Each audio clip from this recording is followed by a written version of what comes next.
Liebe Zuschauerinnen und Zuschauer, recht herzlich willkommen zur heutigen Panoramasendung. Moderiert aus dem sonnigen Thun. Folgende zwei Sachen schauen wir uns ein bisschen genauer an. Zum einen waren wir zu Besuch beim 50. Ostershoppen im Kursaal Bern. Und dann schauen wir, wie es weitergeht im Schulhotel Regina zu Matten. Der Ostershoppen im Kursaal Bern hat Tradition. Dieses Jahr hat sogar ein Jubiläum gewartet. 50 Jahre. Rund 800 Persönlichkeiten aus der Schweiz haben sich das Spektakel, wo es sogar ein eigens brautes Osterschoppenbier von Feldschlössli und Kurtenbier gegeben hat, nicht entgehen lassen. Mit dabei schon seit Jahren ist auch die Schweizer Sängerin Francine Jordi. Sie und der Verkaufsleiter von Feldschlössli, der Ulrich Reinhardt, sind bei meinem Kollegen Patrick Späth vor der Kamera gestanden. Das ist natürlich etwas Grossartiges. Zuerst mal vorweg 50 Jahre Ostershoppen, der angefangen hat hier geradeaus in der Brauerei Gurt und jetzt eben hier im Kursaal ist. Und 150 Jahre Feldschlössli, unser Hauptsitz in Rheinfelden. Das ist wirklich ein Abend zum Feiern und zum Fest und das werden wir heute auch machen. Ich bin von Anfang an eingeladen worden von Uli Reinhardt. Ich habe ihn schon lange kennt in meiner Karriere. Und die Karriere ist jetzt 28 Jahre, also es ist lang. Es ist sehr lang. Aber ich konnte nicht immer kommen, weil ich sehr viel unterwegs war. Und darum das letzte Mal, glaube ich, etwa vor 3-4 Jahren. Und jetzt wieder mal da. Das ist das bestgehütete Geheimnis. Aber das sind alles Leute, die wir irgendwie eine persönliche Beziehung haben. Das ist eine Liste, die wächst über die Jahre. CZ entwickelt von einer Gemeinschaft von Brauern aus der Zähringer Stadt Rheinfelden. Gebraut wird es von einer Gemeinschaft von Brauern in der Zähringer Stadt Bern. Weil Zusammenhalt muss man vorleben. Prost! Wenn ich Bier trinke, dann ist es eher ein Panache, das ich nicht trinke. Aber dann muss es wirklich warm sein. Aber Bier und Ostern kann ich nicht trennen. Also Eierdötschen und ein Bier dazu, das ist so ein Bild von Ostern unter anderem. Wenn es draussen wärmer wird, gibt es Lust auf Bier, am Grill mit einem schönen bisschen Fleisch und einem Salat dazu. Also etwas Schönes und Besseres gibt es eigentlich gar nicht. Und da freuen sich die Leute unglaublich.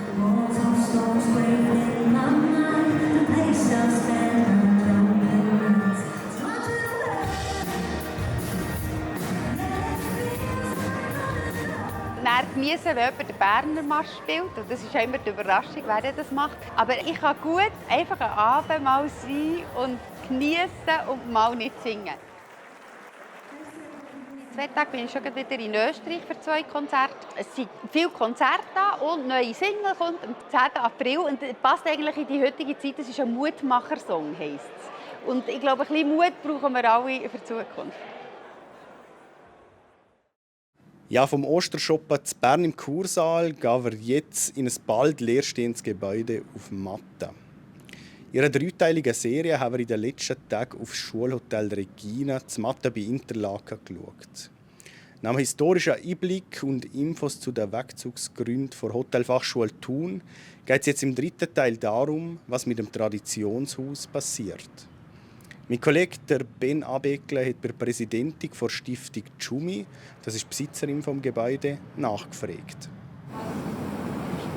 Wir haben im Moment noch keinen Käufer, wir haben Interessenten und sind im Moment dran, Makler am evaluieren, damit wir nachher das Mandat vergeben können. Wichtig für uns ist, dass es jemand ist, wo wir dahinter stehen können, dass wir am Schluss sagen können, es ist eine schöne Lösung, die im Haus gerecht wird. Das Haus wird öffentlich ausgeschrieben sein, respektive kommt auf den Markt und entsprechend können sich auch alle darauf bewerben. Den Kaufpreis, wie richtig vermutet, wir im Moment nicht kommunizieren, respektive es gibt ihn nicht, sondern der Markt wird ihn festlegen. Es ist ganz wichtig, dass wir die Schule nicht rausfallen, sondern es war der Entscheid von der Hotelfachschule Thun, dass sie ein überarbeitetes Konzept machen, das im heutigen Schulmodell entspricht, respektive den Wünschen der Lernenden und der Lehrbetriebe.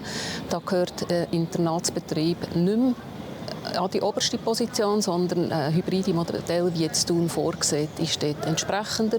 Und darum hat sich Thun entschieden, den Standort Interlaken vom Regina zu verlassen und auf Thun zu gehen und entsprechend dort ein neues Modell aufzuziehen.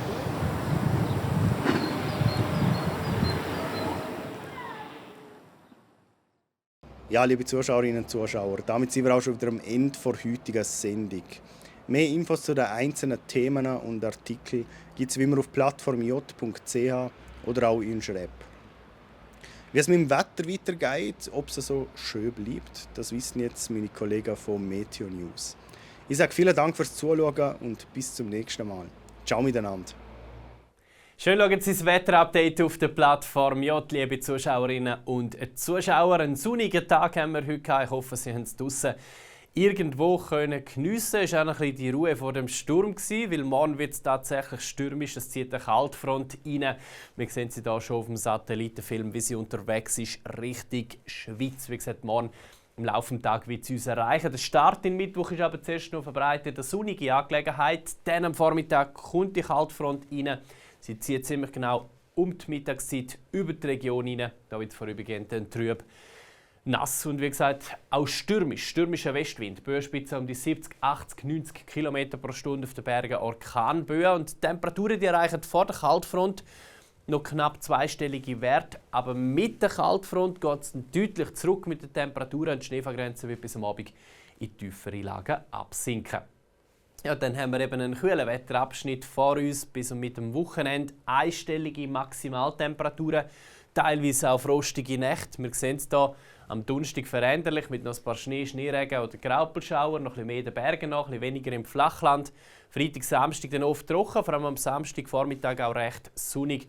Dann eine neue Störung am Sonntag. Am Montag geht es auch veränderlich bewölkt, aber immerhin meistens trocken weiter. Die Temperatur erholt sich nur langsam. Also da müssen wir uns noch mal auf ein paar sehr kühle Tage einstellen. Danke vielmals fürs Zuschauen und einen schönen Dienstagabend.